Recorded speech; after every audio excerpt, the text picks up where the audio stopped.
Hello बच्चों, आपका H2ON में स्वागत है। मैं आपका टीचर धीरज कुमार। मैंने अपना बीटेक NIT श्रीनगर से किया है और अब तक 25,000 बच्चों को पढ़ा चुका हूँ। लगभग 15 सालों से मैं पढ़ा रहा हूँ। बहुत सारे मेरे बच्चे इस समय IIT से या NIT से बीटेक कंप्लीट कर चुके हैं या बीटेक कर रहे हैं। अगली बारी है आपकी।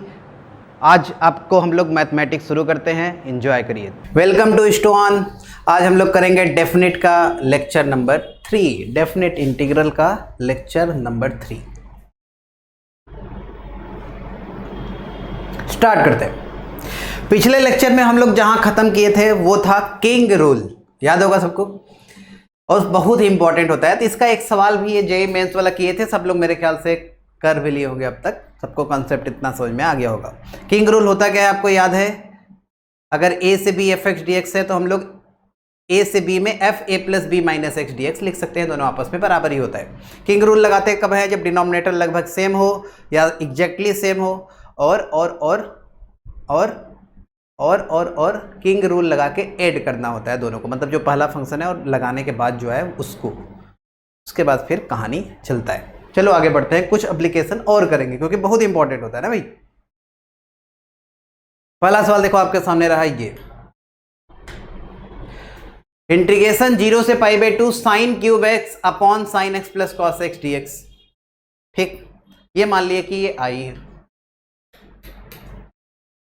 थोड़ा सोचो, किंग रूल अगर लगाएंगे डिनोमिनेटर में क्या आएगा? साइन 90 माइनस एक्स, अरे a plus B minus X करेंगे तो 90 माइनस एक्स कॉस एक्स, और cos 90 minus x sine X, मतलब डिनोमिनेटर सेम। और यहाँ क्या हो जाएगा? साइन का कॉस हो जाएगा। तो लगा सकते हैं ना, डिनोमिनेटर सेम है। तो अप्लाई किंग रूल, ये लिख लेना ना, वो भी आई होगा। तो ये आ जाएगा 0 से π/2 कॉस क्यूब, लिख दें डायरेक्ट। अरे 90 माइनस एक्स करेंगे तो साइन का कॉस हो जाएगा भाई, नीचे वही रहेगा। ये अपने से लिख लेना, अप्लाई किंग रूल ना।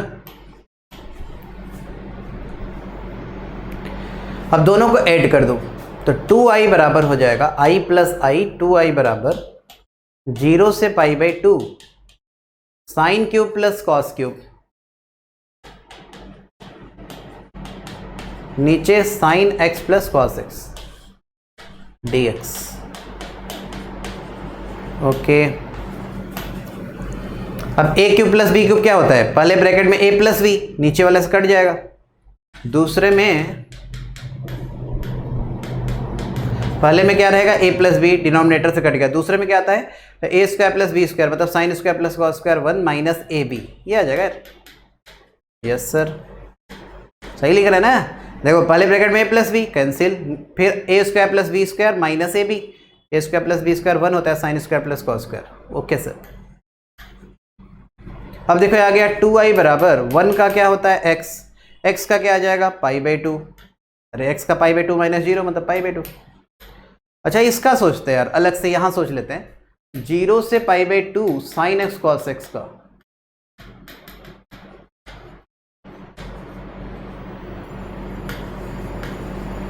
ठीक है सर। चाहो तो आप 2 से मल्टीप्लाई करके भी कर सकते हो, 2 से मल्टीप्लाई साइन 2x बना के भी कर लो यार, या तो फिर चलो ऐसे कर लेते हैं यार, साइन 2x 2 से मल्टीप्लाई 2 से डिवाइड कर लो।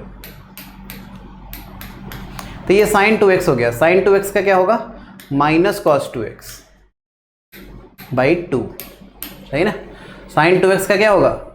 साइन का होता है माइनस कॉस, तो माइनस कॉस 2x, और आगे ax प्लस बी रहता है, नीचे a आता है, याद ही होगा सबको, 0 से π/2। ओके सर, तो ये आ गया माइनस 1/2। अब वैल्यू पुट करेंगे, देखो, या ये वाला 2 भी चाहो तो बाहर कर लो, 1/4 कर लो।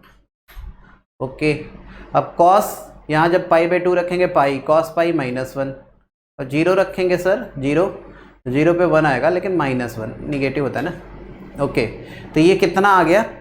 ये आ गया माइनस माइनस प्लस 2/4, मतलब 1/2। कुल मिला के इसका इंटीग्रेशन 0 से π/2 sine x cos x dx का वैल्यू कितना हम लोग निकाले? 1/2। अब i का वैल्यू आसानी से आप लिख सकते हैं, पाई माइनस 1/4, सही ना? पाई माइनस 1/2, 2 से डिवाइड, पाई माइनस 1/4, ये आपका फाइनल आंसर। मेरे ख्याल से सबको समझ में आ गया होगा किंग रूल का धीरे धीरे यूज करना। ये क्वेश्चन जेईई मेन 2021 फरवरी वाले पेपर में आया था। जेई मेन 2021 में फरवरी वाले पेपर में ये क्वेश्चन आया था। सभी लोग ट्राई करें अपने से, सोचो सोचो सोचो।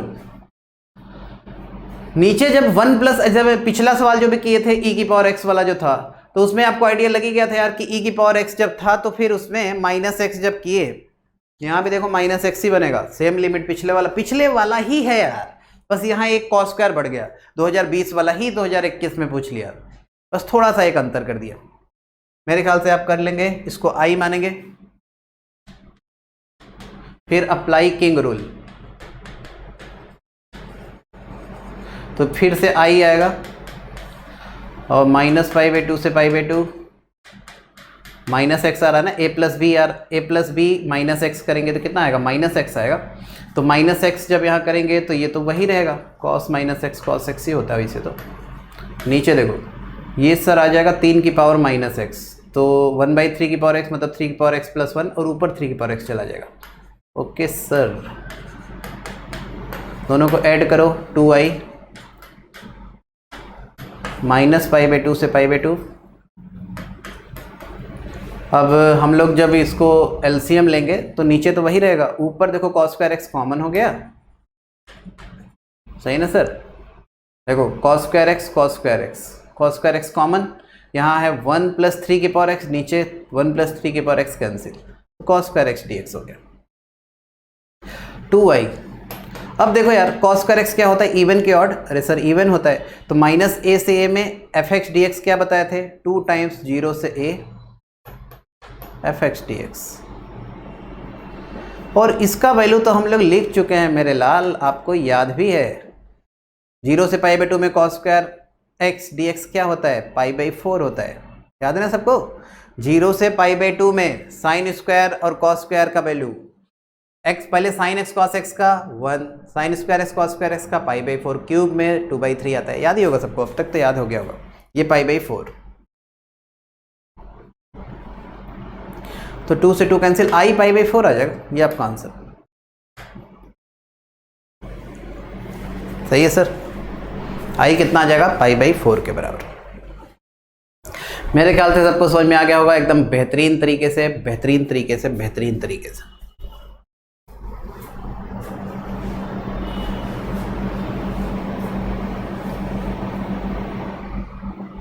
आगे बढ़ते, आगे आगे आगे, यहाँ तक आप नोट कर लिए, यस सर। आगे बढ़ते, अगला क्वेश्चन देखो, सभी लोग ट्राई करो। इंटीग्रेशन π/6 से π/3 तक sin 2x ln tan x dx, इसका वैल्यू आपको बताना है। इसे मान लो i। एक बार किंग रूल सोचो, किंग रूल, इन दोनों का सम π/2 आ रहा है, तो π/2 माइनस एक्स करेंगे तो 2 से जब मल्टीप्लाई होगा तो π - 2x हो जाएगा, और साइन π - 2x sin 2x हो जाएगा, और यहाँ जब अप्लाई करेंगे तो ये cot x हो जाएगा, जब जोड़ेंगे तो अरे हो गया हो गया हो गया हो गया हो गया हो गया, मन की आंखों से ही हो गया। अप्लाई किंग रूल, यहाँ लिख लेना, ये π/6 से π/3, ये देखो हम लोग जब यहाँ π/2 माइनस एक्स करेंगे, 2 से गुणा π - 2x sign π - theta sine theta, और यहाँ आ जाएगा ln 90 माइनस एक्स करेंगे तो cot x हो जाएगा। ये बात, मजा आ गया यार। अरे सर आप इतना मजा ले रहे हैं, हमें पता ही नहीं चल रहा क्या दिक्कत है। अरे कोई दिक्कत नहीं, आ गया। देखो π/6 से π/3, इन दोनों को जब ऐड करेंगे तो sin 2x यहाँ भी है, sin 2x यहाँ भी है, sin 2x कॉमन हो गया, अंदर अंदर बचा ln tan x plus ln cot x, यही हमें खुशी दे रहा था, ये जो अंदर बच रहा है। अच्छा क्या खुशी है सर? अरे ln a plus ln b ln a into B होता है। अच्छा सर, ये ln a plus ln b क्या होता है, ln a इंटू बी। अच्छा, तो ln a इंटू बी करने पे ln tan इंटू कॉट आएगा, और tan इंटू कॉट 1 आएगा, ln 1 0 आएगा, तो ये आ गया सर 0, 0 इंटू समथिंग 0, आंसर 0। आई बराबर इसमें आ जाएगा 0। देखो इसका आंसर 0। इसलिए मुझे खुशी मिल रहा था, किंग रूल लगाने का फायदा समझ में आ रहा है मेरे लाल बच्चे। समझ में गए कि नहीं? अरे एलन का प्रॉपर्टी लगाए, लॉग का प्रॉपर्टी ना भाई, कि सम में रहता है तो प्रोडक्ट में आ जाता है। अच्छा, तो 10 इंटू कॉट 1 और log 1 जीरो होता है, या ln 1 भी जीरो ही होता है, 0 इंटू समथिंग जीरो, तो 2i जीरो तो i जीरो, तो इसका फाइनल आंसर जीरो। मेरे ख्याल से समझ गए होगे किंग रूल का फायदा थोड़ा थोड़ा। आगे बढ़ते हैं, क्लियर है बच्चे? Yes sir. आगे देखो ये वाला क्वेश्चन, ये वाला क्वेश्चन -1/√3 से 1/√3। अच्छा कोई सोचे कि यार ये इवन है कि ऑड है, तो ऐसे तो नहीं पता चला। एक काम करो, मतलब ये वाला तो इवन दिख ही रहा था, ये वाला थोड़ा सा आइडिया कम लग रहा है, थोड़ा सा एक चेंज करेंगे तो बन जाएगा। क्या सर? x की पावर 4 नीचे 1 - x की पावर 4, इसको तो वही रहने दो क्योंकि ये तो इवन है, कन्फर्म है। इसको 90 माइनस लिख सकते हैं, प्रॉपर्टी पड़े होगा sine inverse x plus cos inverse x π/2 होता है, तो कॉस इनवर्स x को 90 माइनस या π/2 माइनस साइन इनवर्स x लिख सकते हैं। यस सर, तो इसको साइन इनवर्स लिख लो यार। ओके, अब थोड़ा सा आइडिया लग रहा है। क्या? इतना इंटू π/2 कर लो बाहर, -1/√3 से 1/√3। बीच में देखो एक बिना किंग रूल वाला सवाल दे दिए, तो ये नहीं कि हर क्वेश्चन में किंग रूल ही लगाने लगे आप, इसमें किंग रूल से कोई फायदा नहीं होगा।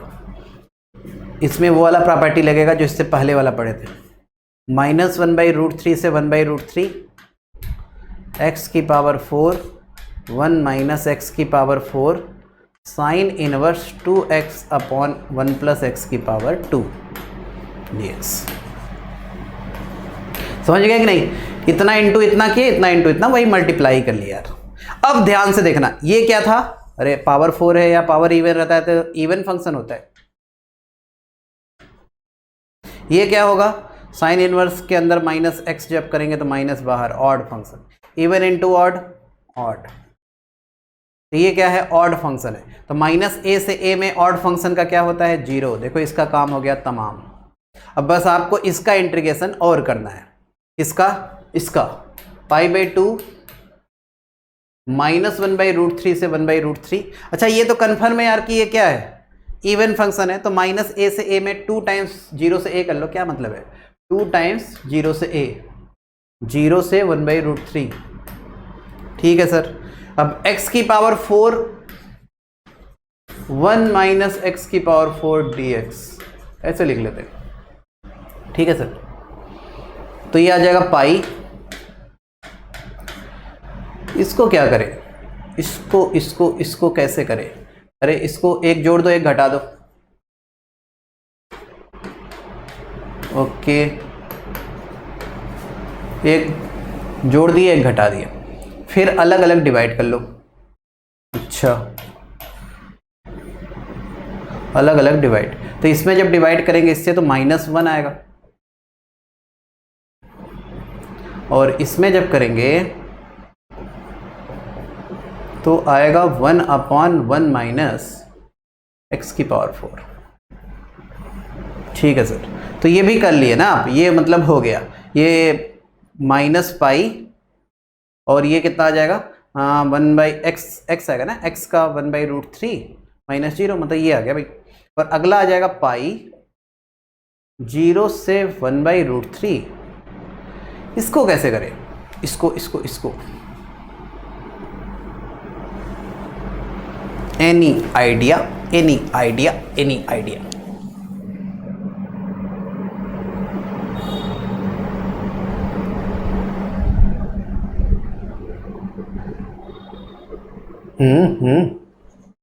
अरे पार्शियल फ्रैक्शन से सोच लो यार। जब डिनोमिनेटर में ज़्यादा पावर होता है, डिनोमिनेटर में ज़्यादा पावर, तो पार्शियल फ्रैक्शन सोचते हैं। मतलब ये पहले वाला इनडिफिनिट इंटीग्रल कुल मिला के बन गया। इसमें प्रॉपर्टी लगाने से कोई फ़ायदा नहीं होगा, कुल मिला के इसको आपको इंटीग्रेट ही करना पड़ेगा इनडिफिनिट इंटीग्रल की तरह। उसके बाद फिर लास्ट में लिमिट रखना है। अच्छा, और ये हम लोग किए थे यार, ये किए थे, याद नहीं है आपको? 1/1 - x की पावर 4 ही शायद किए थे, याद आ रहा है? कैसे किए थे सर? अरे ये फैक्टर हो जाएगा, 1 - x² 1 + x²। ठीक है, देखो ऐसे सोचो, नीचे आ गया 1 - x² 1 + x², 1 - x की पावर 4 को ना बेटा। अच्छा सर, x² है यहाँ पे। अब इसको ऐसे अगर लिख ले 1/1 minus x square minus 1/1 plus x square, तो या प्लस लिख लें क्या? सोचो थोड़ा सा, बस ये सोचना होता है पार्शियल फ्रैक्शन। देखो 1 plus x square 1 minus x square, हाँ सर ये हो जाएगा एक्स स्क्वायर कैंसिल 2 इतना आ जाएगा और 2 से डिवाइड कर लो, बन गया। देखो भाई, यस सर। तो इसको ऐसे लिख ले, 1/2 बाहर कर लेते हैं और इसको ऐसे लिख लेते हैं। देखो 1/1 minus x square plus 1/1 plus x square D x, yes sir. तो ये माइनस π/√3 π/2। अब तो दोनों का पता है हमें, इसका क्या होता है 1/1 minus x square 1/1 minus x square 1/a square minus x square वाला formula 1/2 ln a plus x upon a minus x. अच्छा 1/1 plus x square tan inverse x, मतलब दोनों का आपको अब पता है। मतलब ये आ जाएगा 1/2 ln 1 plus x upon 1 minus x और इसका tan इनवर्स x, और यहाँ पे फिर लिमिट 0 से 1/√3 रख लेना, आपको आंसर मिल जाएगा। मेरे ख्याल से आपको बेहतरीन तरीके से एकदम समझ में आ गया होगा। अच्छा सवाल था। कंसेप्ट क्लियर कि नहीं क्लियर? Clear sir, okay. यहाँ वैल्यू अब रखेंगे आप, लिमिट, आंसर आपको मिल जाएगा। मेरे ख्याल से ये चाहते आप ना, मतलब ऐसे लिख के भी कर सकते हैं, और अगर कोई चाहता एक तरीका और कुछ बताइए सर, तो और तरीके हो सकते हैं। यहाँ 1 माइनस एक्स स्क्वायर, मतलब यहाँ पे एक तरीका आपको बता रहे थे कि 1 माइनस एक्स स्क्वायर और 1 प्लस एक्स स्क्वायर अगर ऊपर लिख ले, अच्छा फिर एक्स स्क्वायर से ऊपर नीचे डिवाइड कर ले, तो ऐसा भी कुछ बन जाता। बाई क्वाड्रेटिक वाला यार याद करो, उससे भी सोच सकते हैं, लेकिन चलो ऐसे डायरेक्ट हो गया पार्शियल फ्रैक्शन से। मेरे ख्याल से सबको कंसेप्ट क्लियर, यहाँ तक स्क्रीनशॉट ले लो। ओके सर, ले लिए? यस सर, आगे बढ़ते हैं। ये वाला इंटीग्रेशन सभी लोग करें जल्दी। प्रूव दैट आई 0 से infinite ln x dx upon ax square plus bx plus a का वैल्यू 0 होगा। ठीक है, जब भी ऐसे इन्फिनाइट तक जा रहा है ना ln x से, x को हम लोग 1/y मानते हैं। ठीक है, इन्फिनाइट तक जब जाए तो x को 1/y मान लो, या ln x वाला सवाल रहे तो x को 1/y मान के करो। नीचे अगर क्वाड्रेटिक जैसा कुछ दिखे तो मतलब नीचे सेम बन जाएगा यार। अच्छा, तो इसका होगा डिफ्रेंशिएट करेंगे, dx बराबर -1/y² dy आ जाएगा। Yes sir. अच्छा, लिमिट भी बदल जाएगा। हाँ, जब dy में लिखेंगे तो लिमिट चेंज हो जाएगा ना, x की जगह 0 रखेंगे तो y इन्फिनाइट जाएगा और इन्फिनाइट पे 0 जाएगा, मतलब 0 पे इन्फिनाइट, इन्फिनाइट पे 0। ln x के जगह 1/y जब रखेंगे ना, तो ln के अंदर 1/y, मतलब ये आ जाएगा ln1 minus lny, ln1 0 minus lny आ जाएगा। और dx के जगह सर आ जाएगा -1/y² dy। ओके, नीचे देखो a/y² b/y plus a। Yes sir, तो ये आ गया देखो इन्फिनाइट से 0 ln y 1/y² dy। Denominator वाला देख लो, अब एलसीएम लो, तो यह आ जाएगा y² नीचे एलसीएम लिए हैं, यहाँ a/y² by प्लस a, और जो नीचे बचा है y² वो वाला इससे हो जाएगा कैंसिल। ओके सर, अब लिमिट सेम अगर बनाएंगे, जब ये इंटरचेंज करेंगे तो माइनस हो जाएगा यार। अच्छा, ये देखो यार, ये सिर्फ डमी वेरिएबल का अंतर लग रहा है, देखो ध्यान से इसको, ये बस डमी वेरिएबल, जहां x है उसके जगह y हो चुका है।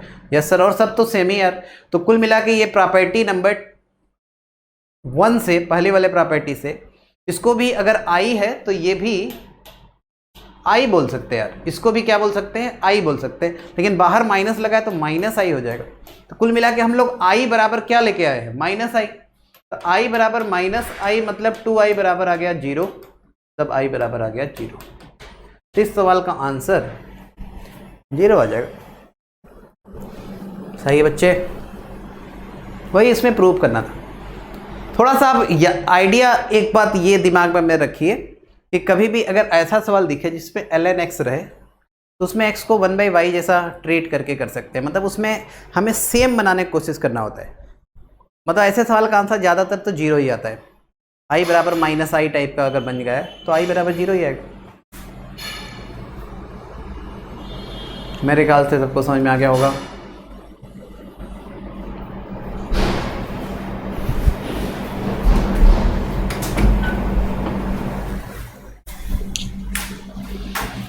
आगे बढ़ते हैं, नेक्स्ट क्वेश्चन देखो।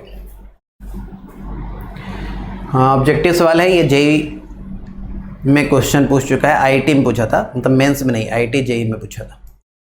अच्छा देखो ध्यान समझिएगा, π/2 से 3π/2 greatest integer 2 sin x dx। एक तरीका तो होता है भाई कि ग्रेटेस्ट इंटीजर को ब्रेक करके करो, π/2 से 3π/2 में ग्राफ बना लो 2 sin x का, उसके बाद फिर उसका इंटीजर पार्ट देखो क्या क्या आ सकता है, फिर उसको सॉल्व करो अलग अलग ब्रेक करके, जैसे करते हैं ग्रेटेस्ट इंटीजर वाला सवाल।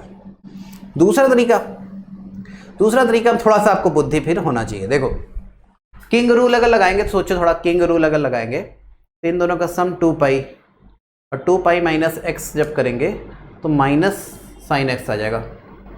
Greatest integer x plus greatest integer -x के विषय में पता है क्या होता है? 0 होता है। कब? जब x इंटीजर हो, और ये -1 होता है x अगर इंटीजर ना हो। अच्छा जैसे 1.5 रखो तो ये 1 आ जाएगा, 1.5 पे -2 आ जाएगा, तो -1 आ जाएगा, और जैसे 2 रखो तो ये 2 और -2 0 ही आ जाएगा, वही बात है। ठीक है सर, तो ये प्रॉपर्टी आपको अगर पता है तो ये सवाल आसानी से कर सकते हैं। देखो ये आई है, किंग रूल लगाए, यहाँ लिख लेना अप्लाई किंग रूल। तो ये π/2 से 3π/2 ये आ जाएगा ग्रेटेस्ट इंटीजर -2 sin x। ये कैसे कर दिए सर? अरे 2π - x -sin x, वही लिखे। अब दोनों को ऐड करो तो 2i बराबर क्या आएगा? π/2 से 3π/2 और आ जाएगा greatest integer 2 sin x plus greatest integer -2 sin dx। ठीक है सर, अभी हम लोग पढ़े हैं कि 2 sin x और -2 sin x, अगर ग्रेटेस्ट इंटीजर x और ग्रेटेस्ट इंटीजर -x है तो वैल्यू -1 होता है अगर नॉन इंटीजर। ये बताओ यार, π/2 से 3π/2 में इंटीजर कहाँ आएगा?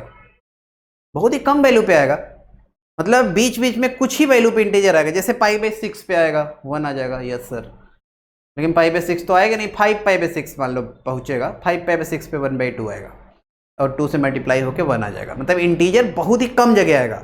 जैसे अगर कभी ग्रेटेस्ट इंटीजर का आप ग्राफ बनाए हैं, जैसे ग्रेटेस्ट इंटीजर का आप ग्राफ बनाते हैं तो ऐसे बनता है, फिर ऐसे बनता है, फिर ऐसे बनता है, ठीक है ना सर? तो यार ये बताओ, जैसे अगर आप यहाँ से यहाँ तक बनाना चाह रहे हैं, यहाँ से यहाँ तक, तो कुछ ही जगह इंटीजर आ रहा है, ज़्यादातर जगह तो वही मतलब वैल्यू आता है, मतलब कुछ ही जगह वो इंटीजर आ रहा है, तो बाकी फिर वैल्यू जो है, बाकी फिर वैल्यू जो हमेशा आएगा, बीच बीच में एक गड्ढा आ जाएगा। ग्रेटेस्ट इंटीजर साइन एक्स का ग्राफ बनाए हो आप, या ग्रेटेस्ट इंटीजर 2 sin x का ग्राफ में आप बनाए होंगे, तो उसमें ये देखे होंगे आप कि यार बीच में एक गड्ढा आ जाता है, फिर हर जगह तो वैल्यू -1 ही देना है, क्योंकि इंटीजर तो कुछ ही वैल्यू पे आएगा, नहीं तो हमेशा तो -1 आएगा। और जहाँ पे गड्ढा आएगा, जहाँ पे गड्ढा, जैसे यहाँ से यहाँ तक चला, फिर बीच में गड्ढा, फिर यहाँ के बाद यहाँ पहुँच गए, तो वो जो वैल्यू इंटीजर देगा वो बहुत ही बारीक लाइन देगा। जैसे किसी एक वैल्यू पे जैसे आ गया π/6 पे 1 आ गया मान लो, ठीक है सर, तो यार वो तो बहुत ही बारीक लाइन रहेगा, तो उसको तो इग्नोर कर सकते हो क्योंकि उसका एरिया लगभग 0 ही होगा। मतलब ये इग्नोरेंस करके अगर करें तो बहुत ही आसानी से होगा, नहीं ब्रेक करने पे थोड़ा समय लगेगा। अच्छा, और उससे कोई फर्क नहीं होगा क्योंकि उसका एरिया लगभग 0 होगा, तो इसको हम लोग -1 ही मान सकते हैं यार। बहुत इंपॉर्टेंट बात बता रहे हैं, इसको आप -1 ही मान लो। क्यों सर? क्योंकि बीच बीच में जो जैसे 0 या 1 कुछ बनेगा, या कहीं अगर मान लो 2 भी बन गया, तो वो एक ही जगह बनेगा, उसका एरिया 0 मान के कर सकते हैं हम लोग। ज़्यादातर जगह जो आएगा वही लेना है, उस पर एक सिंगल स्ट्रिप आएगा, मतलब बहुत बारीक लाइन आएगा, तो उसका एरिया 0। अच्छा सर, तो ये कंसेप्ट तो बहुत आसानी से बन जाएगा। यस सर, देखो इसके जगह हम लोग -1 ले सकते हैं यार, यहाँ से। अब तो हो गया 2i कि माइनस चाहो बाहर ले लो, ये क्या आ जाएगा, एक्स आ जाएगा, एक्स का फिर क्या आएगा 3π/2 माइनस π/2, कितना गया भाई, पाई आ गया, माइनस से मल्टीप्लाई माइनस पाई, तो आई आ गया -π/2, -π/2 मतलब C answer is the right answer. ये आईटी में सवाल आया था, बहुत ही आसानी से हम लोग कर लिया। आईटी में जब देखेंगे ओल्ड ईयर में तो उसमें भी ऐसे नहीं किया है, ब्रेक कर करके किया है। उस तरह भी कर सकते हैं, ग्राफ बनाओ इसका, उसके बाद फिर ब्रेक करो इंटरवल में, टाइम वेस्ट होगा। ये तरीका जो बताया है बहुत ही शानदार, मेरे ख्याल से आपको समझ में आ गया होगा। बीच बीच में जहाँ इंटीजर आएगा आप कभी ग्राफ बनाना है इसका यार, वो बहुत ही बारीक लाइन आएगा, बहुत ही बारीक लाइन। ये ग्रेटेस्ट इंटीजर एक्स का ग्राफ मत बनाओ, ये इसका जब बनाएंगे तब आपको आइडिया लगेगा। ग्रेटेस्ट इंटीजर 2 sin x का बना के देखना, ठीक है सर। चलो आगे बढ़ते हैं। यहां तक मेरे ख्याल से क्लियर हो गया होगा कंसेप्ट आपका। इस क्वेश्चन को आप अपने सोचना, होमवर्क। ये ln वाला ही है और नीचे देख लो सेम भी बन रहा है। x के जगह 1/y मानेंगे, हाँ सर, इसका भी आंसर 0 ही आएगा। इतना देख के हम बोल दिए और आप फिर करके बोल देना। ये होमवर्क आपका है। वो जो पिछला क्वेश्चन ln वाला किए थे उसी जैसा है, x के जगह 1/y मानना हो जाएगा। हिंट इतना बहुत है इसके लिए, मेरे ख्याल से आप अपने से ट्राई कर लेंगे। नोट कर लो क्वेश्चन, कर लिए होंगे। आगे बढ़ते हैं। Next property number 6। Property number 6 को कहते हैं क्वीन रूल। किंग रूल पढ़े थे, इसके बाद अब क्वीन रूल। क्वीन रूल क्या होता है भाई, ये किंग रूल जैसा ही कुछ है। देखो कुछ ऐसा फील आपको दे रहा है क्या, 0 से 2a fx dx, तो ये 0 हो जाता है अगर f2a minus x minus fx हो, और f2a माइनस एक्स fx हो तो ये 2 टाइम 0 से a fx dx हो जाता है। कैसे प्रूव होगा सर? देखो जल्दी से मैं आपको प्रूफ बता देता हूँ। इसको आप ब्रेक करो 0 से a में, यहाँ आइडिया लगता है यहाँ से, देखो 0 से a में लाना है तो 0 से a में तो ब्रेक करना ही पड़ेगा, और a से 2a में। ओके सर, और 0 से a तो लाना ही है, तो इसमें तो कुछ मत करना। इसमें लेकिन अब चेंज कर सकते हैं हम लोग। इसमें देखो हम क्या कर रहे हैं, हमें 2a माइनस एक्स जैसा लाना है ना, तो x के जगह 2a माइनस वाई मान लो, तो सर dx बराबर -dy। ओके, लिमिट देखो a रखेंगे तो y बराबर a आएगा, a रखने पे a आ रहा है। अच्छा 2a जब रखेंगे तो 0 आएगा, देखो ना, x के जगह a तो y a, सही है, और 2a रखेंगे तो 0 आएगा। ओके, और dx के जगह -dy और x के जगह 2a माइनस वाई, मतलब ये 2a माइनस वाई और dx की जगह -dy। और ये देखो 0 से a बनाना है तो लिमिट चेंज करेंगे माइनस, और माइनस प्लस हो जाएगा। मतलब ये ऐसा आ गया क्या, 0 से a fx dx प्लस हो जाएगा 0 से a f, फिर ये डमी वेरिएबल। आपको इतना आइडिया अब लग चुका है, बार बार बोलने का कोई मतलब नहीं होता। अब खुद ही देखो आप, f2a माइनस एक्स, अगर ये माइनस fx रहेगा तो ये माइनस माइनस कैंसिल हो जाएगा, 0 आ जाएगा। और अगर ये fx रहेगा, ये अगर fx रहेगा तो जुड़ के 2 टाइम्स हो जाएगा। वही बात लिखा यार। तो ये किंग रूल और क्वीन रूल लगभग सेम होता है, थोड़ा सा दिखने में बस अंतर होता है। मतलब उसमें भी हम लोग क्या चेक करते थे, लिमिट का सम माइनस एक्स, यहाँ भी लिमिट का सम माइनस एक्स। देखो लिमिट का सम 2a माइनस एक्स चेक करना पड़ेगा कि वो fx के बराबर है कि f माइनस एक्स के बराबर है, मतलब माइनस fx के बराबर है। 2a minus x, f 2a minus x, अगर fx आएगा तो 2 टाइम्स हो जाएगा, और अगर माइनस fx आएगा तो 0 आएगा। डायरेक्ट होता है, याद रखिएगा, ठीक है सर। यहाँ तक आप नोट करें, ये भी इंपॉर्टेंट, क्वीन रूल भी इंपॉर्टेंट होता है सर।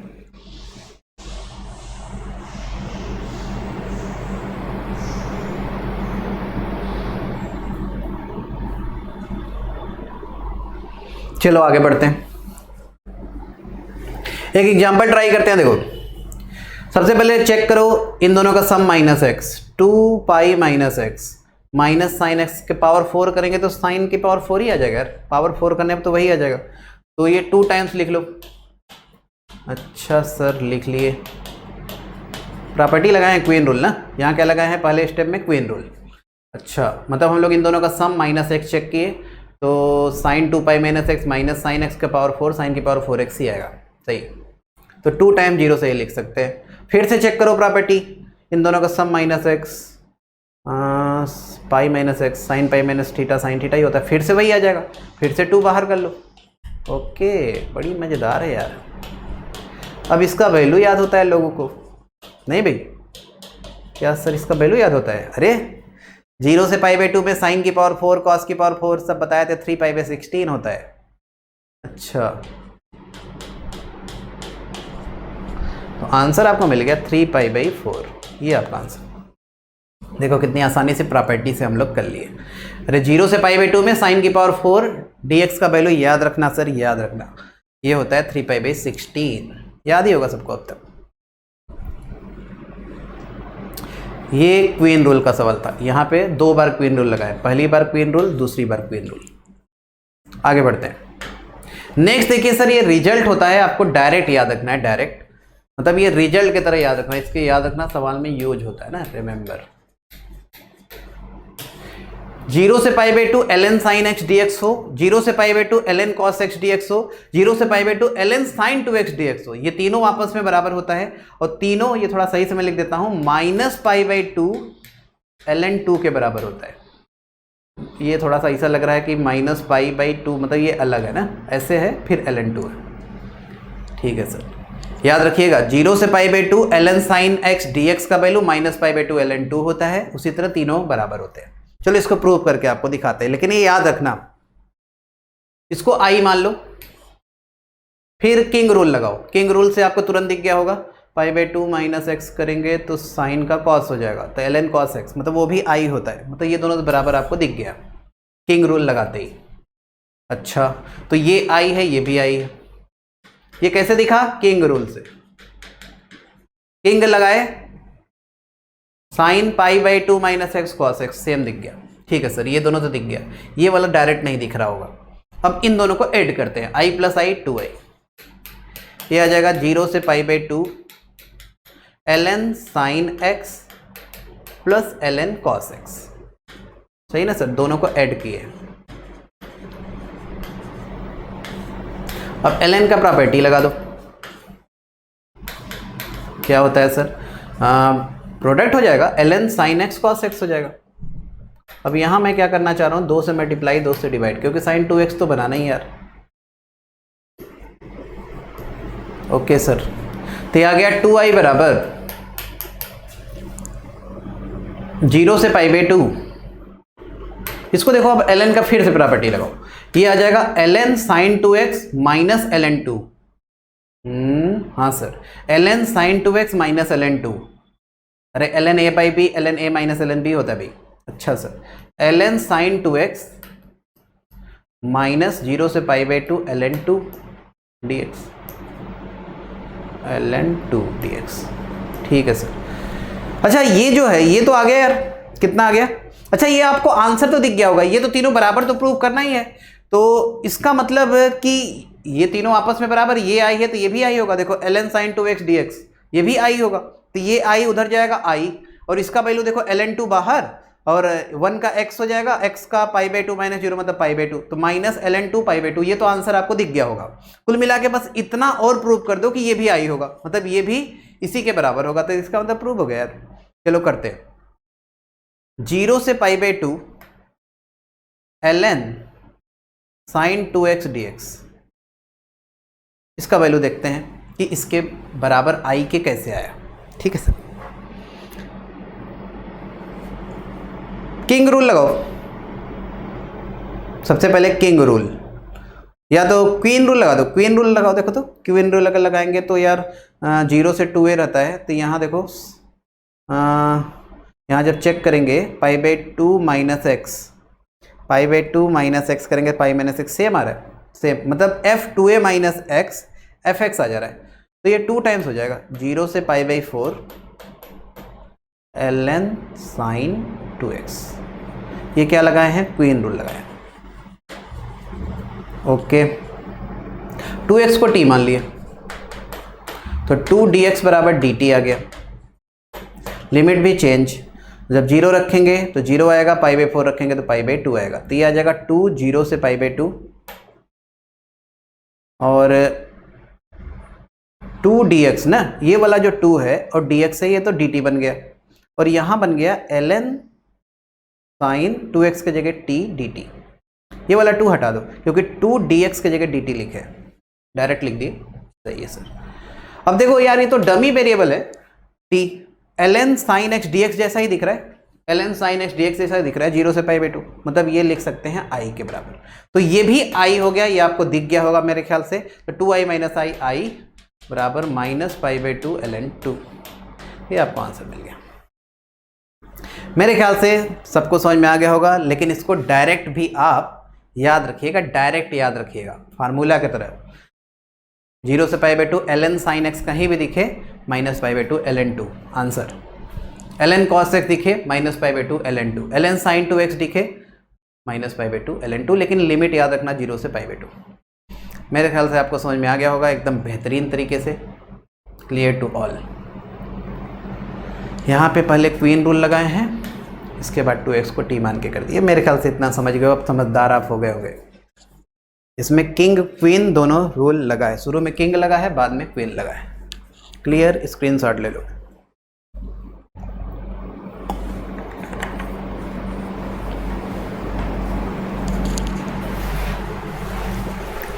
आगे बढ़ते हैं। इस प्रॉपर्टी के यूज से देखो एक सवाल कर लो यार, ये मान लो आई है, इसका वैल्यू निकालना है ना, किंग लगाए। किंग क्यों लगाए सर?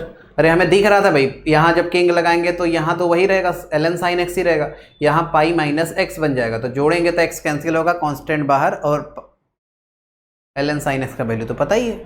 यस सर, किंग लगा दो, तो i 0 से पाई, यहाँ हो जाएगा pi minus x, ln sine pi minus x sine x ही होगा।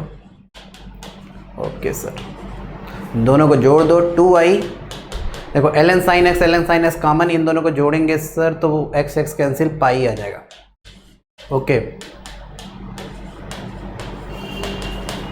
अब यहाँ देखो क्वीन लगा लें, queen rule, pi minus x sine x same आ रहा है, सेम आ रहा है तो 2 बाहर ले सकते हैं। ओके सर, मतलब पाई इंटू 2 0 से pi by 2 ln sin x dx। Limit का ध्यान रखना, इन्हें कि याद किए हो, लिमिट ही नहीं याद किए हो। 0 से 90 में होता है, ध्यान देना। देखो 2 से 2 कैंसिल हो चुका है, तो i आ गया पाई, इसका वैल्यू हम लोग अभी पढ़े हैं, ln sin x 0 से पाई बाई 2 में माइनस पाई बाई 2 ln 2 होता है। तो इस सवाल का आंसर आपको मिल गया minus pi square by 2 ln 2। समझ में आ गया सबको?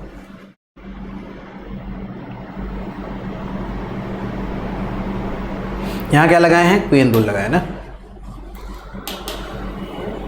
पहले किंग लगाए हैं फिर क्वीन लगाए। ये किंग और क्वीन एक साथ लगाने वाला कुछ सवाल है ना, किंग रूल और क्वीन रूल दोनों एक साथ।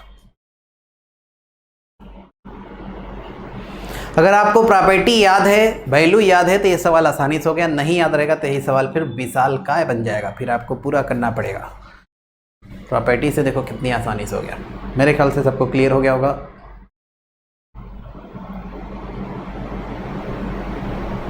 चलो आगे बढ़ते हैं। नेक्स्ट होता है जैक रूल। नेक्स्ट होता है प्रॉपर्टी नंबर 7, ये होता है जैक रूल। नाम थोड़ा सा अजीब है, जैक रूल तो ये कुछ है नहीं। देखो एक एग्जांपल लेते हैं तो आपको क्लियर होगा। जैसे y बराबर मॉड साइन x लेते हैं। मॉड साइन x का ग्राफ सबको आता है, बहुत ही बेहतरीन तरीके से आता है यार। ऐसे कुछ होता है, टिंग टाडिंग टिंग, ये 0 होता है, यहाँ पाई होता है, यहाँ 2 पाई, यहाँ 3 पाई, जैसे मान लो ऐसे ही है। ये देखो लिखा क्या है, 0 से nt, n यहाँ इंटीजर है, 0 से nt fx dx, ये n हो जाता है बाहर, 0 से t fx dx के बराबर होता है, जहां f t प्लस x या f x प्लस t बराबर fx है। ये कब होता है? f x प्लस टी बराबर fx पढ़े होगे फंक्शन में। ये f x plus T fx तब होता है जब फंक्शन पीरियाडिक हो और उसका पीरियड t हो। कुल मिला के यहाँ t फंक्शन का पीरियड है। तो 0 से nt अगर है तो n बाहर कर लो, 0 से t fx dx कर लो। देखो ये है क्या, जैसे मान लो यार अगर आपको 0 से 3 पाई मॉड साइन x dx करना हो तो हम लोग करेंगे क्या? देखो जो एरिया इसका आएगा वही एरिया इसका आएगा, वही एरिया इसका आएगा। इसका पीरियड मॉड साइन x का कितना होता है? पाई होता है। मॉड साइन x का पीरियड पाई। तो एक पीरियड में ग्राफ निकाल के 3 पीरियड तक जाना है, 3 से गुणा कर दो। तो ये देखो यही तो है प्रॉपर्टी। देखो 3 हो गया बाहर, 0 से पाई, मॉड साइन एक्स 0 से पाई में साइन एक्स ही होता है, तो फिर आप इसका एरिया निकाल दो, 3 से गुणा कर दो। वही बात यहां लिखा है भाई। मतलब ये कहना ये चाह रहा है कि अगर आप 0 से, जैसे मान लो किसी का पीरियड पाई है, तो 0 से अगर आप 3 पाई तक जा रहे हैं, 0 से 3 पाई तक, तो 3 बाहर कर सकते हो, फिर 0 से पाई, मतलब 0 से पाई में एरिया निकाल के 3 से गुणा करो, मतलब एक पीरियड में एरिया निकाल के 3 से मल्टीप्लाई करो। वही बात यहाँ लिखा है सर, और कोई बड़ी बात नहीं। इसी को जैक रूल बोल देते हैं। ठीक है सर, याद रखिएगा इसको, प्रॉपर्टी नंबर 7। अच्छा, इसका कुछ एक्सटेंशन भी होता है, मतलब जैक रूल में ये पहला होता है, दूसरा इसमें लिखा नहीं, मैं अपने से लिख के आपको बता देता हूँ। देखो कभी अगर ऐसा रहे, देखो a से a प्लस एन टी रहे, F x D x, prove नहीं करेंगे, डायरेक्ट आपको याद करना पड़ेगा, अब उतना समय नहीं बचा है प्रूव करने का। देखो a से a प्लस एन टी अगर रहता है, a से a प्लस एन टी, तो याद रखना सर, याद रखना। ये देखो याद रखने का एक तरीका मैं आपको सिखा दे रहा हूं, याद हो जाता है लोगों को। देखो ये इसको घटाया करो। अच्छा, घटाने पे कितना आया? घटाने पे सर एन टी आया, घटाने पे एन टी, तो 0 से एन टी तक ले जाओ, और 0 से एन टी तक ले जाएंगे पिछला बन जाएगा, तो n बाहर 0 से t, ये होता है। ये है क्या? ये भी अच्छा समझ ही लेते हैं यार, मतलब ये इसके बराबर होता है। देखो ये है क्या, a से a प्लस एन टी तक गए, मतलब जैसे यहां पे आप π/4 a का वैल्यू ले लो, और मान लो आप गए 3 पाई प्लस π/4 तक, यहां तक गए। ओके सर, कहां से कहां तक गए? π/4 से 3 पाई प्लस π/4 तक गए, मतलब π/4 से π/4 प्लस 3 पाई तक गए। ठीक, मतलब ये एरिया आपको निकालना है यहां से यहां तक का। ठीक है सर, तो ये प्रॉपर्टी ये कहता है कि 3 बाहर कर लो, 3 बाहर, फिर 0 से पाई तक का एरिया निकाल लो। अच्छा, 0 से पाई तक का एरिया निकाल लो, टी पीरियड है 0 से पाई तक का। ये देखो है क्या भाई, देखो ध्यान समझिएगा, ध्यान से देखो, ये एरिया 0 से π/4 वाला जो एरिया है, यहां से यहां तक हमको एरिया निकालना है ना, यहां से लेके यहां तक का एरिया निकालना है। ठीक, तो ये वाला जो एरिया होगा 3 पाई से लेके π/4 वाला एरिया, ये तो यही वाला एरिया होगा 0 से π/4 वाला। अरे हाँ सर, सेम ही एरिया होगा, देखो दिखने में ग्राफ से देख रहा हूं। हाँ सर, वही एरिया होगा, ये एरिया और ये एरिया सेम होगा। ठीक है सर, तो हम लोग यहां से यहां तक का एरिया निकालना चाह रहे, तो हम ये वाला एरिया न निकाल के यहां से यहां तक का एरिया निकाल दें। हाँ सर, क्योंकि देखो ना, ये जितना आगे गए इतना ये पीछे, मतलब सेम एरिया है, तो आप यहां से यहां तक न चल के 0 से 3 पाई तक चलो। अच्छा, तो 0 से 3 पाई चलेंगे तो वो तो पिछला वाला ही बन गया। हाँ सर, तो 3 बाहर कर लेंगे, फिर 0 से पाई का एरिया निकाल लेंगे, यही बात है, और कोई बड़ी बात नहीं है, मेरे ख्याल से समझ गए होगे। तीसरा एक और होता है, मतलब इसी जैक रूल में ही, इंटीग्रेशन अगर आपको करना है a प्लस एन टी से b प्लस एन टी तक।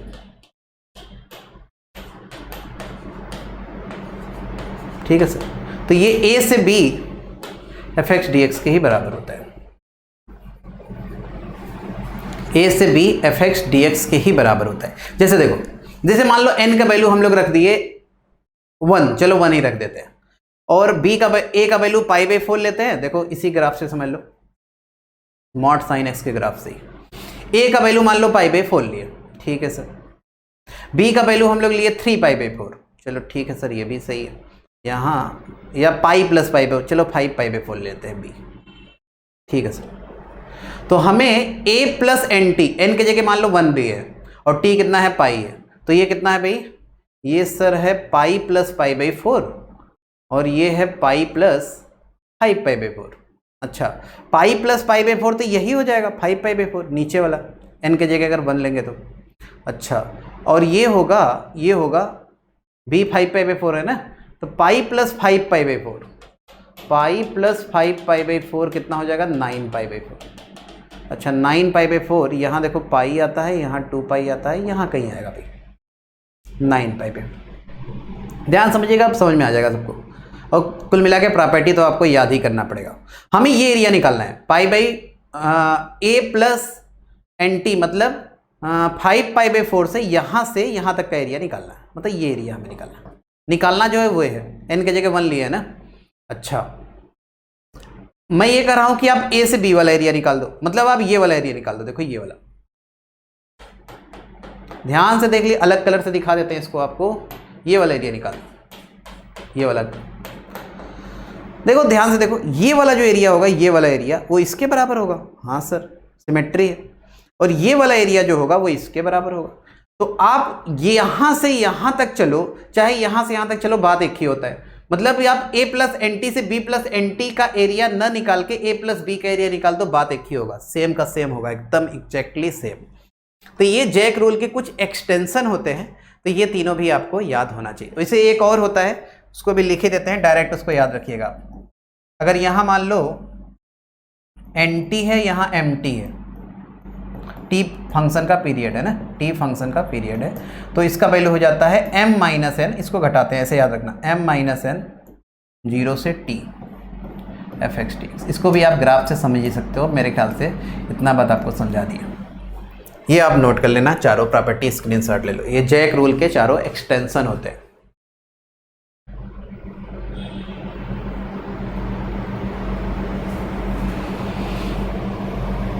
मेरे ख्याल से आप नोट कर लिए होंगे, आगे बढ़ते हैं।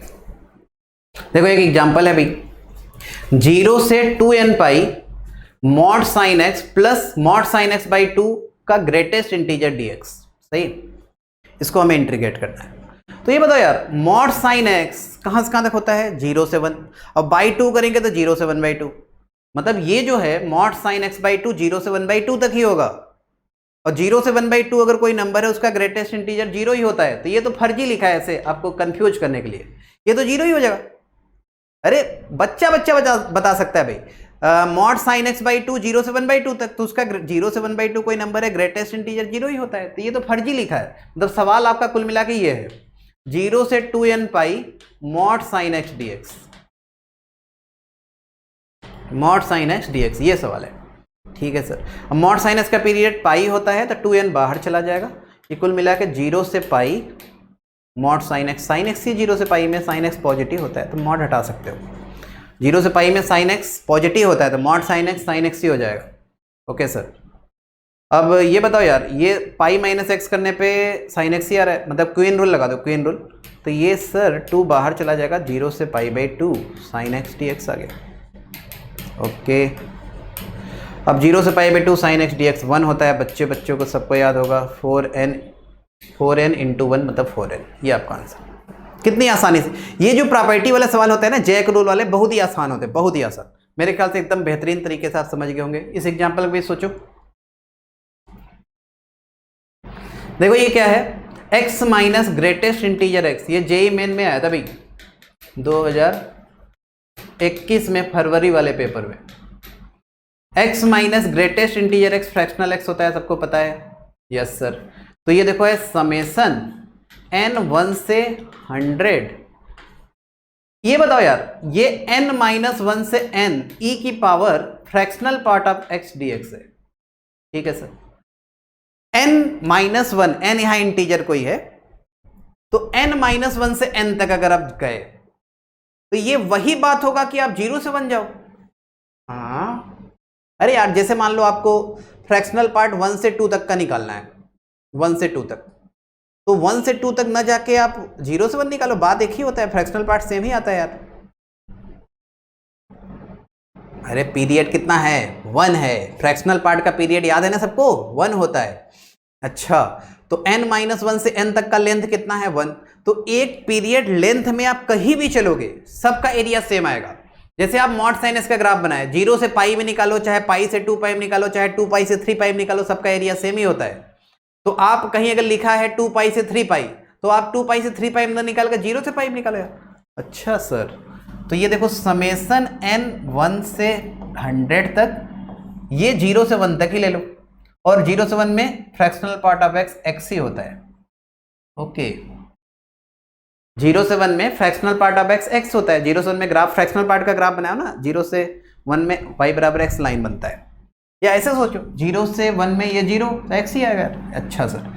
अच्छा, अब देखो n 1 से 100, ये तो कुछ नहीं चेंज होगा। अब n पे डिपेंड ही नहीं कर रहा है, मतलब ये सब कांस्टेंट ही आएगा। e की पावर x का इंटीग्रेशन e की पावर x होता है, हमें 0 से 1 में करना है। तो ये देखो e की पावर 1 मतलब e की पावर 0, e की पावर 1 e की पावर 0 1, ये आ गया इसका इंटीग्रेशन, मतलब इसका लिमिट उमिट रखने के बाद e-1 आ गया। अब e-1 का अब n इक्वल टू 1 से 100 तक अगर समेशन करेंगे, e-1 का अगर आप 1 से 100 तक समेशन करेंगे, 1 से 100 तक 100 टर्म होता है और n पे तो डिपेंड ही नहीं कर रहा है, तो ये कुल मिला के हर बार e-1 ही आएगा। 1 रखेंगे e-1, 2 रखेंगे e-1, 3 रखेंगे e-1, 100 रखेंगे e-1, तो e-1 कुल मिला के कॉमन 1 1 1 1 1 1 100 बार 100 हो जाएगा। कुल मिला के 100 से मल्टीप्लाई कर दो, ये आपका फाइनल आंसर। मेरे ख्याल से सबको समझ में आ गया होगा बेहतरीन तरीके से, सही ना बच्चे? अरे n पे डिपेंड नहीं कर रहा था, हर बार e-1 आ गया यार, e-1 100 बार 100 e-1 आ गया। ओके सर,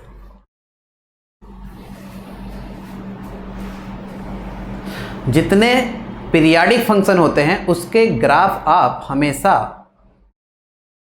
लोएस्ट पीरियड में बनाया करो। जैसे अगर कहीं 5 पाई से 6 पाई तक चलना है, पीरियड पाई है, तो आप 0 से पाई में चलो, वही बात यहाँ है भाई। मेरे ख्याल से समझ गए, बहुत ज़्यादा एक्सप्लेन कर दिया, आगे बढ़ते। नेक्स्ट देखो होता है derivative of anti derivative. Anti derivative मतलब इंटीग्रेशन का डिफरेंशिएशन करना है। Derivative of anti derivative Lebanese rule से होता है, मतलब ये रूल लेबनीज नामक वैज्ञानिक ने दिया था, इसलिए इसका नाम लेबनीज रूल पड़ गया।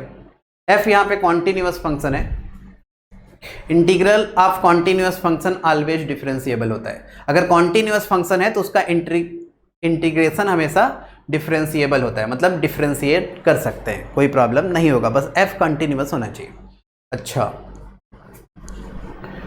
तो ये डायरेक्ट आप याद रखना, इसका भी प्रूफ के चक्कर नहीं, आप कहीं भी प्रूफ चाहो तो देख सकते हो, हर जगह दिया है। मैं देखो आपको ट्रिक सिखा रहा हूँ क्या होता है। अगर इंटीग्रेशन gx से hx तक चलना है ft dt, तो ये देखो कैसे होता है। पहले ऊपर वाला उठा के रख दिया करो t के जगह, और फिर ऊपर वाले का डिफरेंशिएशन। अच्छा, f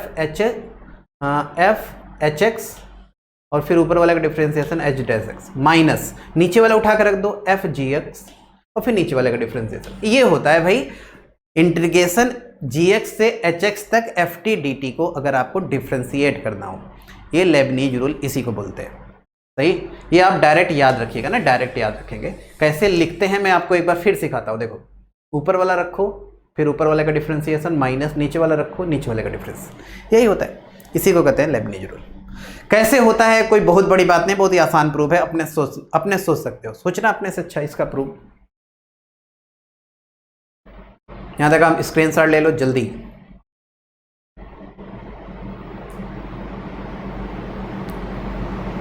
इसका यूज सिखाना हमें बहुत ही इंपॉर्टेंट है, तो यूज पे आते हैं डायरेक्ट। यूज कैसे इसका यूज करते हैं ना, मेरे ख्याल से आप कर लिए होंगे। यूज पे आते हैं, देखो पहला एकदम बेसिक एग्जांपल लिए हैं। पहला f(x) बराबर लिखा है x² से x³ t dt, f'2 बताना है। अच्छा, f'2 बताना है मतलब f' तो निकालना ही पड़ेगा। चलो f' निकालते हैं। क्या सिखाए हैं, ऊपर वाला रखो तो t के जगह रखेंगे x³, अरे t के जगह रखेंगे x³ और ऊपर वाले का डिफरेंशिएशन 3x² माइनस नीचे वाला रखो x², नीचे वाले का डिफरेंशिएशन 2x, और फाइनली फिर आपको f'2 निकालना है तो x के जगह 2 रख दो। अच्छा सर, तो ये देखो 3, ये वाला 3, और यहाँ देखो आ गया यार 2 जब रखेंगे तो 2 की पावर 3 मतलब 8, और 2 की पावर 2 मतलब 4, 8 इंटू 4 32, 2 यहाँ है, 2 की पावर 2 4 और इंटू 2 मतलब 8 आ गया। सही ना। अब जो भी आएगा इसको आप निकाल सकते हैं। कितना आ गया भैया, इससे ये आ जाएगा 96 माइनस 16 मतलब कितना आ गया 80। सही, तो इस सवाल का आंसर आ गया 80 के बराबर। मेरे ख्याल से बहुत ही बेसिक था, सबको यूज थोड़ा समझ में आया होगा लेबनीज रूल का कैसे करते हैं। ऊपर वाला रखो, ऊपर वाले का डिफरेंशिएशन माइनस नीचे वाला रखो, नीचे वाले का डिफरेंशिएशन। क्लियर है सबको? मेरे ख्याल समझ गए होंगे। आगे बढ़ते हैं। बहुत ही आसान क्वेश्चन था, इसके बाद भी आसान ही क्वेश्चन है, इसको भी सब लोग ट्राई करो जल्दी से। gx दिया है इतना, g'0 बताना है। देखो फिर से g' निकालते हैं। ऊपर वाला रखो, ऊपर वाले का डिफरेंशिएशन माइनस नीचे वाला रखो, टी के जगह ना, टी के जगह रखना है, नीचे वाला रखो cos t, नीचे वाला डिफ्रेंसिएशन 1। अब g डैश 0 निकलना है तो x के जगह 0 डाल दो भाई, cos 0 1, 0 पे 0, cos 0 1, तो फाइनल आंसर आपको मिल गया -1। कितना आसान। चलो यहाँ पे देखो g डैश 9 निकलना है, g डैश x निकालते हैं। ऊपर वाला रखो √x² x हो गया, ऊपर वाले का डिफ्रेंसिएशन 2x माइनस, ये तो यार नीचे जब कांस्टेंट रहा करें तो 0 डायरेक्ट कर दिया करो। क्यों? क्योंकि यार ये जब रखेंगे बाद में तो इसका 2 का डिफ्रेंसिएशन करना ही है, कांस्टेंट का डिफ्रेंसिएशन 0, तो यहाँ 0 ही आएगा। क्या मतलब है टाइम पास करो, नहीं भाई? क्या सर फिर से बताइए। देखो ऊपर वाला रखे 1 प्लस कितना आ जाएगा 1/1 प्लस रूट में x² मतलब x, ऊपर वाले का डिफ्रेंसिएशन 2x, नीचे जब कांस्टेंट रहे तो नीचे वाले का डिफ्रेंसिएशन तो करना ही होगा रखने के बाद, तो कांस्टेंट का 0 ही होता है तो 0 आ जाएगा भाई। अब g डैश 9 निकालना है, g डैश 9 निकालना है, तो यार यहाँ पे 9 रख दो तो ये आ जाएगा देखो 18, 9 रखेंगे तो 18/10, मतलब ये आ जाएगा 9/5, ये आपका आंसर। ये g डैश 9 आ गया। समझ रहे हो कि नहीं? क्या करें, ऊपर वाला रखो फिर ऊपर वाले का डिफ्रेंसिएशन माइनस नीचे वाला रखो नीचे वाले का डिफ्रेंसिएशन, यही फार्मूला आपको लगाना है। बहुत ही आसान है यूज, मेरे ख्याल से सब लोग समझ गए होंगे। आगे बढ़ते हैं, देखो एक और क्वेश्चन करते हैं। देखो ये लिमिट x टेंडिंग टू 0, इसका वैल्यू बताना है। ये कुल मिला के लिमिट का सवाल है, थोड़ा सा इंटीग्रेशन का यूज है। देखो जब x 0 जाएगा, इसको ऐसे लिख लें थोड़ा सा आपको फील आएगा। लिमिट x टेंडिंग टू 0, 0 से x t² x t⁴ + 1 dt upon x³ लिख सकते हैं, कोई दिक्कत नहीं भाई। ये x³, ये 1 के साथ ऊपर वाला पूरा लिख लिए, x³ नीचे चला गया। जब x 0 रखेंगे, देखो यहाँ 0 से 0 मतलब 0, 0 से 0 में इंटीग्रेशन क्या आता है 0, और x 0 रखेंगे 0, कुल मिला के 0/0 का फॉर्म है। तो 0/0 का फॉर्म है तो एल हॉस्पिटल रूल लगाते हैं। एल हॉस्पिटल रूल क्या कहता है भाई? ऊपर वाले का डिफ्रेंसिएशन अपॉन नीचे वाले का डिफ्रेंसिएशन। देखो ऊपर वाले का डिफ्रेंसिएशन कर रहे हैं, ये ऊपर वाला रखो x का डिफ्रेंसिएशन 1, नीचे 0 का 0 ही होगा, नीचे x³ का डिफ्रेंसिएशन, x³ का करेंगे सर तो हो जाएगा 3x²। ओके अब देखो x² कैंसिल, अब दिख ही रहा है यार, डायरेक्ट x के जगह 0 रखने पे आपको मिल जाएगा ऊपर 1 नीचे 3, तो इस सवाल का आंसर आ गया 1/3 के बराबर। समझ में आया? ये एल हॉस्पिटल रूल से हम लोग लिमिट को सॉल्व किए, 0/0 का फॉर्म।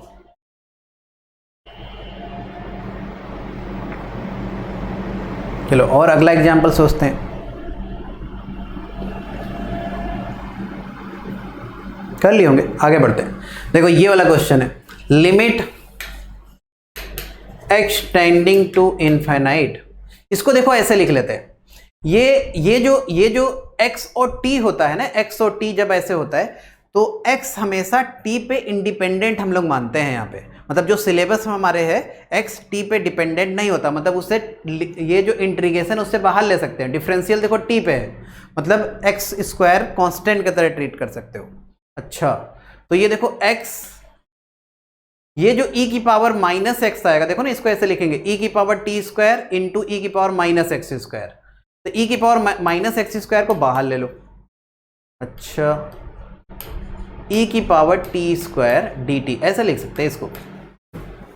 अब ये जो e⁻x² है, e⁻x², इसको नीचे लिख देते हैं, मतलब ऐसा लिखते क्या, limit x tending to infinite x into 0 से x e⁻t² dt, और ये नीचे जाएगा e⁻x²।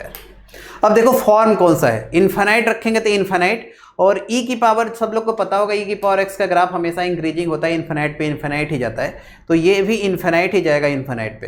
ये 0 से इनफाइनाइट में अगर इंटीग्रेट करेंगे तो इनफाइनाइट ही होगा area, infinite into infinite, infinite, और नीचे भी इनफाइनाइट है।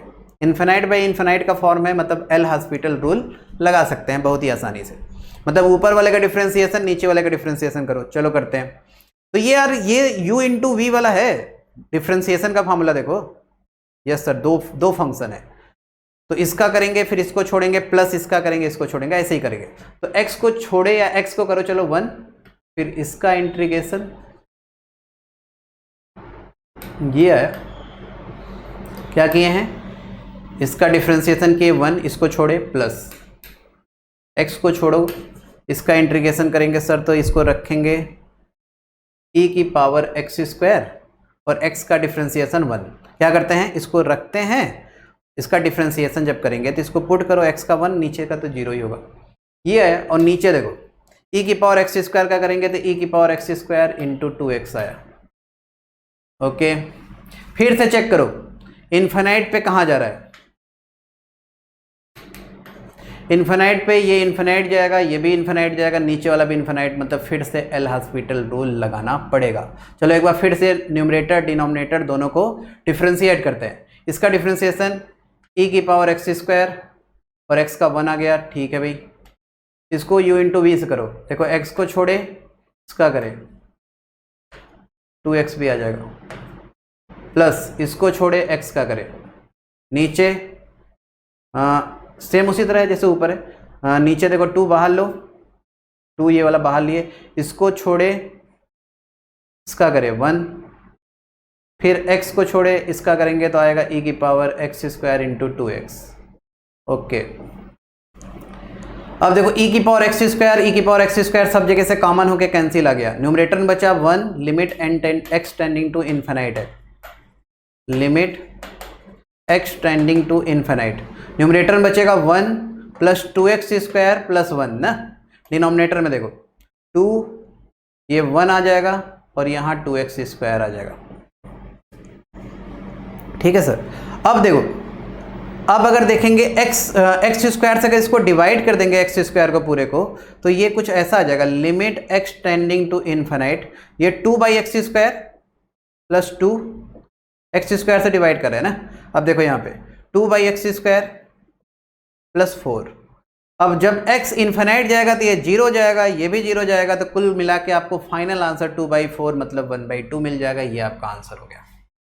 ये कुल मिला के बहुत ही अच्छा सवाल था लेबनीज़ थ्योरम का, लिमिट के कंसेप्ट का यूज करते हुए, एल हॉस्पिटल रूल। समझ में आ गया सबको, थोड़ा बहुत आइडिया लग गया लेबनीज़ थ्योरम कैसे अप्लाई करते हैं और क्या होता है। लेबनीज़ थ्योरम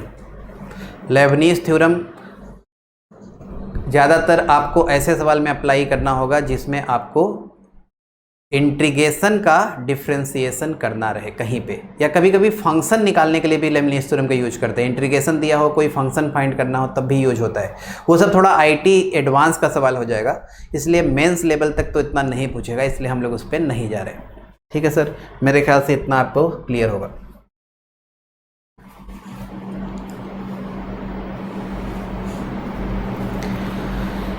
चलो आगे बढ़ते हैं। एक और हमें रूल बताना है, definite integral as a limit of sum. मतलब डिफिनिट इंटीग्रल को हम लोग लिमिट रहे और मतलब सम में रहे, मतलब समेशन में रहे और लिमिट में रहे, तो उसको डिफिनिट इंटीग्रल में कैसे कन्वर्ट करें, उसके लिए क्या होता है। तो ये हम लोग जब शुरू में आपको बताए थे, याद करा देते हैं बस एक बार, कि हम लोग लिखे थे limit n tending to infinite h tending to 0 h f a plus h f a plus 2h, ऐसे करते करते हम लोग गए थे f a प्लस ns तक। इसका सवाल बहुत ही आ रहा है हर साल। डिफिनिट इंटीग्रल का मैं आपसे बता रहा हूं, पिछले साल और इस साल मिला के जो इतने पेपर हो चुके हैं 7-8 पेपर, उसमें 6-7 सवाल पूछ चुका है यार, समझ रहे हो।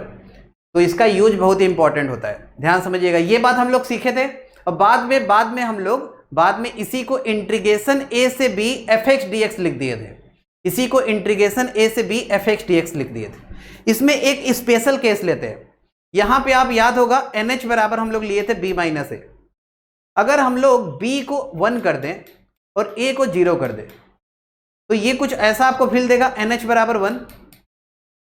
तो आप ऐसा भी लिख सकते हैं h के जगह 1/n, h के जगह 1/n लिख सकते हैं।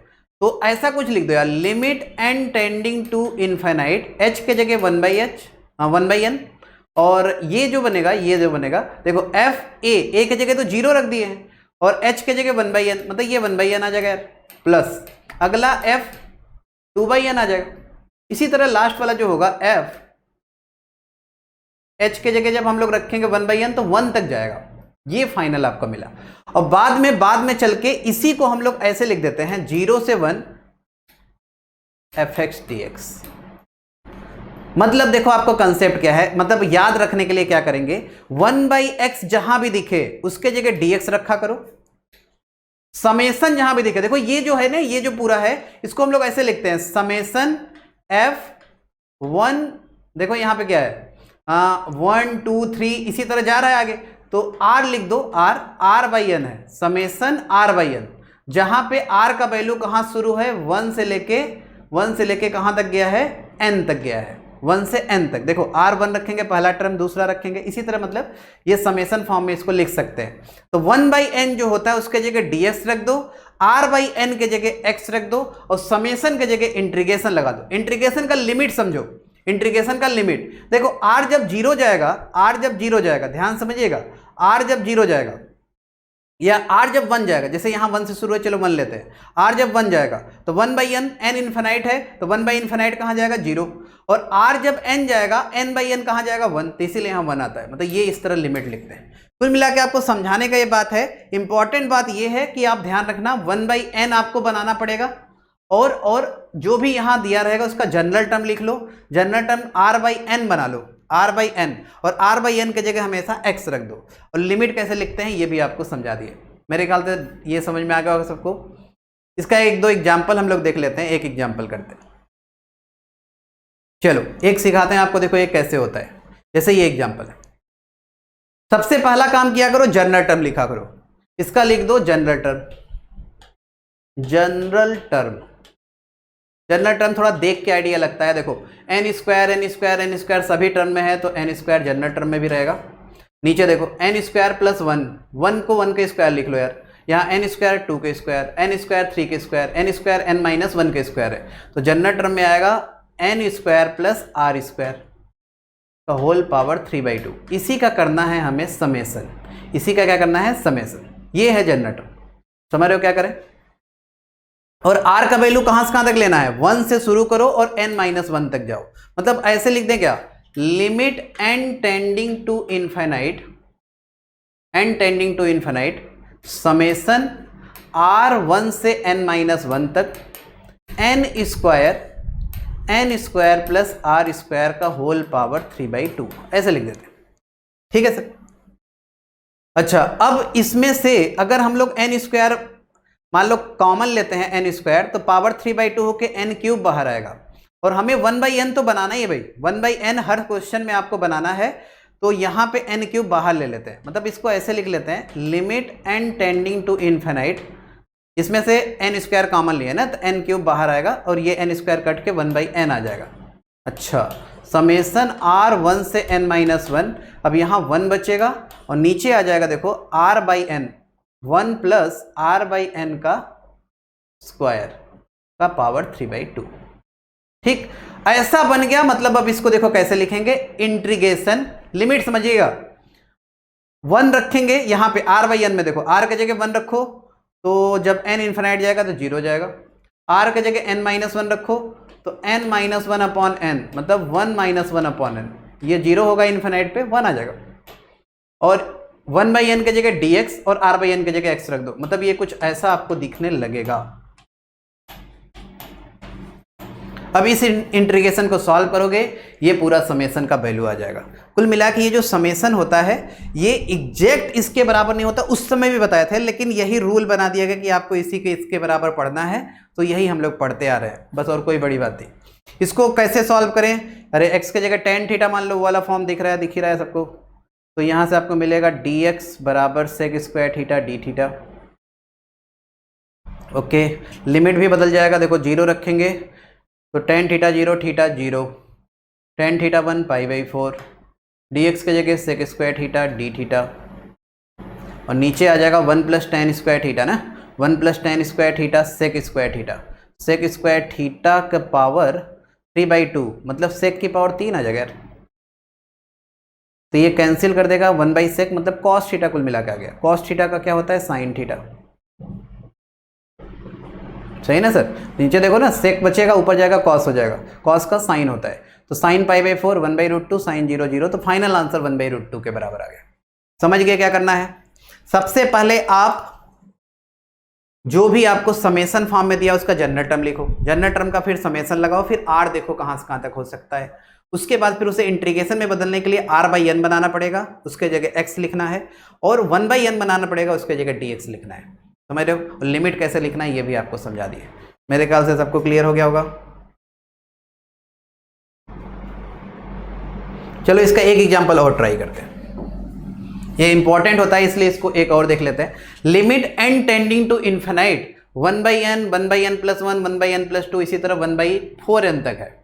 देखो ध्यान समझिएगा, ये जनरल टर्म कभी कभी आपको अपने सोचना होता है। देखो समेशन जनरल टर्म का लिख रहे हैं ना, ये लिख रहे हैं जनरल टर्म GT, 1/n है, पहले में 1/n, दूसरे में 1/n+1 है, 1/n+2 है, और 1/n+3n है यार, ये 4n को लिख लो, 1+n+3n, n+3n 4n हो जाएगा। हाँ सर, देखो इसको ऐसे लिखें क्या, r 0 से लेके 3n तक अगर लिखें और ऐसे लिख दें 1/n+r, देखो चलेगा। r 0 रखेंगे पहला टर्म, r 1 रखेंगे, ये थोड़ा अपने सोचना होता है, r 1 रखेंगे दूसरा टर्म, r 2 रखेंगे, हाँ सर आ रहा है, 3n रखेंगे, लास्ट वाला आ जाएगा। सही, ये जनरल टर्म बना। Limit n tending to infinite भी है, ठीक है सर। तो पहला m क्या होता है, पहला m होता है सर n कॉमन लेके 1/n बनाओ, मतलब ये आ जाएगा limit n tending to infinite 1/n, n common ले लिए, ओके, यहां आ गया 1/n कॉमन लेंगे 1 r/n, ठीक है सर। अब देखो सब कुछ उसी तरह बन गया जो हम लोग चाहते हैं। इंटीग्रेशन लिमिट सोचो, r जब 0 रखेंगे तो 0 जाएगा, r 3n रखेंगे तो 3 जाएगा, मतलब ये 0 से 3 में होगा। अच्छा इसके जगह dx और इसके जगह x रख दो, ओके, कुल मिला के इसको आप इंटीग्रेट करेंगे आपको फाइनल आंसर मिल जाएगा। तो 1/x का ln होता है ना, ln x होता है, तो ln x+1 हो जाएगा, और फिर 0 से 3 में लिमिट रखना है। देखो 3 रखेंगे तो आएगा ln 4, -0 रखेंगे तो आएगा ln 1 मतलब 0, फाइनल आंसर आपको मिल गया ln 4 के बराबर। ये क्वेश्चन IIT JEE में पूछा था, मेरे ख्याल से सबको समझ में आ गया होगा। कुल मिला के बहुत ही आसान होता है यार, ऐसा क्वेश्चन आप ओल्ड ईयर वाला सारा क्वेश्चन 2020 और 21 में जितने पूछे अपने ट्राई करना है एक बार, तो बहुत ही आसान होता है। आप जनरल टर्म लिखेंगे, उसके बाद फिर n हमेशा बाहर लाना है, ये m आप रखो, 1/n मतलब आपको बनाना पड़ेगा, ठीक है सर। और उसके बाद फिर r/n जैसा कुछ बनाना होगा, फिर लिमिट कैसे रखना है सब बताई दिए। मेरे ख्याल से सबको कंसेप्ट क्लियर हो गया होगा। तो आज इतना ही करते हैं, thank you very much, thank you. On IS2ON study is always on. Concepts के बेहतर रियलाइजेशन के लिए IS2ON पर बने रहिए।